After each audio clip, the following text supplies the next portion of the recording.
nämä hyönteiset sisäänsä. Noniin. Noniin, ootko valmis? Älä yritä ukottaa yhtään niin kuin yleensä. Okei? Okay. 1, 2, 3! Anna mennä. No, afrikkalaiset dikkaa, niin dikkaan minäkin. Tsiikatkaa nyt tuijottaa tuolla yhdellä ainoalla silmällä, kylmällä silmällä, jota myös persesilmäksi voisi kutsua. Kai se on otettava rohkeasti. Anna mennä. Toukka sisäänsä.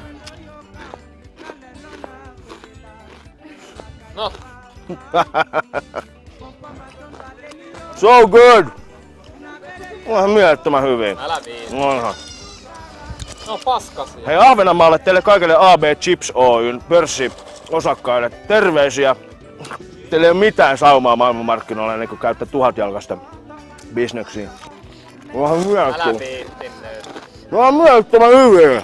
Mä näin just kylän vessassa noiden toukkia paskahuussissa. Ei mulla mitään niinku. Onhan mielettömän. Mä otan nää messiin. Mulla tästä on sen enempää isompaa numeroa tehdä mielestäni. Vai tekisittekö te? Mun mielestä nämä 1000-jalkaiset toukat on vitun hyviä. Mä voin sitä paremmin sanoa. Vitun hyviä. No niin, kuulkaas kaikki siellä sunnuntailla sessioitsijat. Kaikki te mässypärinöihin pamahtaneet hibanotsit ja bongikengit. Unohtakaa nyt jo pikkuhiljaa ne suklaakakut, banaanilastut ja mitä ihmeen jogurttirusinoita te nyt siellä popsittekaan. 1000-jalkaisen toukat on päivän sana. Ihanaa herkkua. Övereihin tai vajareihin, 1000-jalkainen. Mätkuu kiittää ja kuittaa.